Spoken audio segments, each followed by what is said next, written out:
Bíblia para a Igreja. A Epístola de Efésios, com João Paulo Thomaz de Aquino. No final do primeiro capítulo, o apóstolo Paulo fez uma oração. E naquela oração ele pediu principalmente por conhecimento e poder. Agora no final do capítulo 3, que aliás é uma parte importante dessa carta, porque Paulo conclui a parte mais doutrinária, a exposição doutrinária que ele queria fazer. Paulo ora de novo. Quais são os dois assuntos da oração? Poder e conhecimento.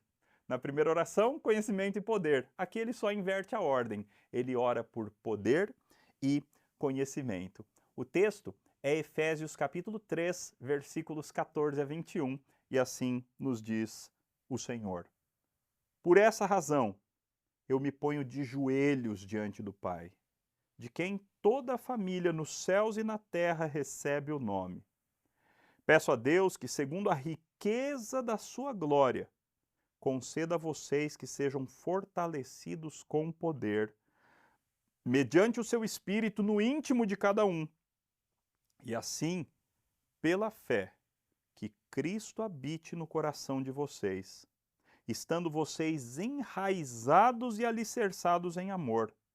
Isto para que com todos os santos vocês possam compreender qual é a largura, o comprimento, a altura e a profundidade e conhecer o amor de Cristo, que excede todo entendimento, para que vocês fiquem cheios de toda a plenitude de Deus. Ora, aquele que é poderoso para fazer infinitamente mais do que tudo o que pedimos ou pensamos conforme o seu poder que opera em nós, a ele seja a glória, na Igreja e em Cristo Jesus, por todas as gerações, para todos sempre. Amém. Note que as orações da Bíblia, elas estão na Bíblia também para nos ensinar a orar. Quais foram os assuntos das tuas últimas orações? Quais são os assuntos corriqueiros das tuas orações? Normalmente nós oramos por necessidades que nós temos, oramos pelos nossos familiares, mas normalmente as nossas orações são uma lista de pedidos de coisas muito práticas. Não há nenhum mal nisso, mas existe um mal se as nossas orações forem só isso. Se você nunca faz pedidos espirituais ao Senhor, isso mostra qual é o valor que você dá para as coisas espirituais e o valor que você dá para as coisas materiais.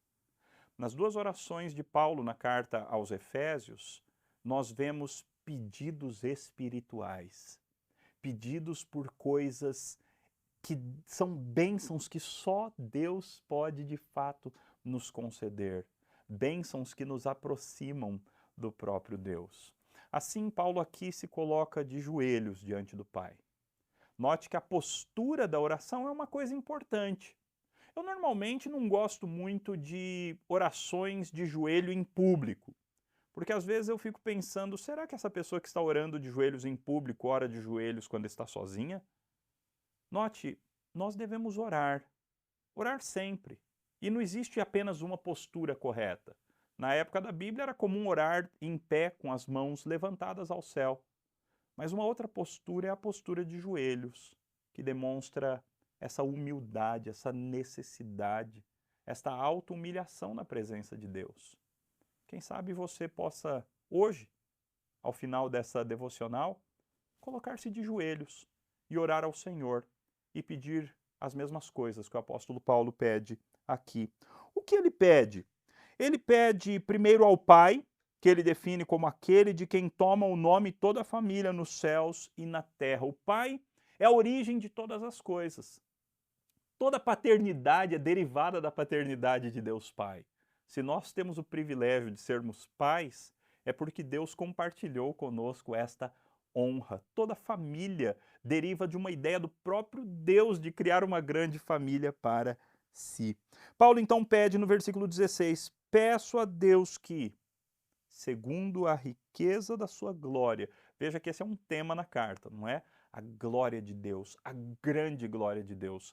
Mas agora Paulo não está usando isso como objetivo, mas sim como medida.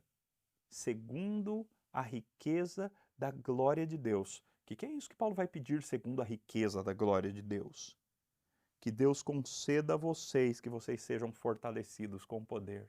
Lembra que na outra oração ele falou tanto sobre entender o poder? Agora ele está pedindo, Deus, segundo a riqueza da sua glória, que é infinita, fortalece o teu povo com poder. É como o hino 299, não é? Fortalece a tua igreja. Hino 299 do Inário, novo cântico da Igreja Presbiteriana do Brasil. Fortalece a tua igreja. Essa é a oração de Paulo. Senhor, fortalece o teu povo segundo a riqueza da tua glória. Que assim eles sejam fortalecidos com poder mediante o Espírito Santo no homem interior, no íntimo, na alma, no coração de cada um deles. E se isso acontecer, se o Senhor os cobrir com o teu poder, pela fé, dessa forma, Cristo habitará no coração deles. Que vocês sejam fortalecidos com poder e assim Cristo habite no coração de vocês. Eu já falei num dos episódios anteriores que uma das doutrinas mais belas da Enciclopédia Cristã é a união com Cristo. Assim que nós nos convertemos, assim que nós exercemos fé por graça de Deus, nós fomos unidos a Cristo. Morremos com Ele, fomos ressuscitados com Ele e hoje Cristo vive em nós. Houve uma união espiritual, o nosso espírito humano se uniu ao espírito de Cristo e agora Cristo vive em nós. E vários dos nossos desejos não são nossos, são desejos de Cristo em nós. Várias das coisas que nós fazemos não somos nós, é Cristo fazendo por nosso intermédio. E é isso que Paulo quer, que esse poder de Deus, segundo a riqueza da glória de Deus, habite nos crentes, para que Cristo habite nos crentes, para que a habitação de Cristo em nós seja cada vez mais clara, visível, abundante, produtiva de frutos. Essa é a oração de Paulo. Ele continua: estando vocês enraizados e alicerçados em amor. Isso para quê? Olha o objetivo dessa oração. Fortalecidos com poder, Cristo habite no coração, para que, com todos os santos, vocês possam compreender. Lembra? Poder e conhecimento, agora ele transicionou para o conhecimento. Vocês possam compreender qual é a largura, o comprimento, a altura e a profundidade e conhecer o amor de Cristo que excede todo entendimento. Veja, o que Paulo quer que os efésios e todos os crentes compreendam? Que eles compreendam o incompreensível, que eles entendam o que não é possível de se entender completamente, que são as várias dimensões do amor de Cristo. Irmãos, se nós realmente entendêssemos o amor de Cristo, isso transformaria radicalmente a nossa vida. Nós não teríamos as mesmas tristezas, nós não ficaríamos preocupados com problemas, não ficaríamos ansiosos, porque nós teríamos esse conhecimento, essa compreensão do multidimensional amor de Deus. Isso transformaria a nossa vida totalmente. Isso nos faria amar os nossos irmãos de maneira muito mais pura, muito menos egoísta, cheia de agenda, cheia de intenções. Paulo quer que os cristãos efésios e nós conheçamos o amor de Deus. O poder de Cristo em nós nos ajuda a conhecer melhor o amor de Deus, esse amor que excede todo entendimento. E para quê? Se um crente passar por isso, se um crente pedir isso e Deus conceder, o que vai acontecer com esse crente? Paulo diz, para que vocês fiquem cheios de toda a plenitude de Deus. União com Deus. Cheios de todo o tudo de Deus. Paulo não está pedindo pouca coisa aqui nessa oração. Ele está pedindo que Cristo habite no coração, que o poder de Deus venha sobre os crentes, que os crentes compreendam o incompreensível amor de Deus e dessa forma eles sejam tomados, dominados por todo o tudo de Deus, toda a plenitude de Deus. Que oração, irmãos! Que oração maravilhosa! Você tem orado por alguma coisa parecida com isso? Mas esse não é o fim. Paulo termina com uma palavra de adoração e louvor a Deus. Olha só. Ora, àquele que é poderoso para fazer infinitamente mais do que tudo o que pedimos ou pensamos, conforme o seu poder que opera em nós. A ele seja a glória, na igreja em Cristo Jesus, por todas as gerações, para todo sempre. Amém. Veja, Paulo tinha pedido uma coisa absurda. Paulo tinha pedido uma coisa que a gente não consegue nem compreender toda a profundidade teológica do pedido que Paulo tinha feito.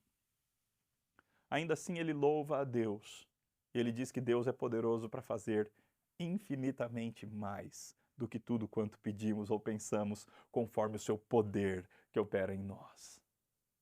Ou seja, Paulo usou a sua teologia mais avançada para fazer o seu pedido mais impressionante nessa oração. E ele termina louvando o Deus que pode fazer muito mais do que aquilo que ele pediu. E de fato esse é o nosso Deus.